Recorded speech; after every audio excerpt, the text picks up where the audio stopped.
അവളുടെ ഒപ്പ പിന്നെ ഞാൻ വളർന്നത്. അവള് 12ാം ക്ലാസ് പരീക്ഷ എഴുതുമ്പോഴേ കൂടെ എന്നെയും പരീക്ഷ എഴുതിച്ചു. പക്ഷേ ഞാൻ പൊട്ടി. അവളെന്നെ കൊണ്ട് വീണ്ടും പരീക്ഷ എഴുതിച്ചു. അത് പാസ്സായിട്ടോ. എന്നിട്ട് ഡിസ്റ്റൻ്റായി ഡിഗ്രിക്ക് രജിസ്റ്റർ ചെയ്തു. തയ്യല്, അച്ചാർ വിൽപ്പന ഒക്കെ കൂടെ കൂട്ടി ഡിഗ്രി പാസ്സായി. അവൾ ജോലിക്ക് പോയി തുടങ്ങി.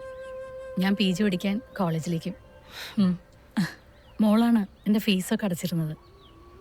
പയ്യെ പയ്യെ ജീവിതത്തിനൊരു അർത്ഥമൊക്കെ വന്ന് തുടങ്ങിയെന്ന് തോന്നാൻ തുടങ്ങി. അപ്പോൾ കൂടെ ലൈഫിൽ ഒരാളൂടെ വേണമെന്നും തോന്നൽ വന്നു.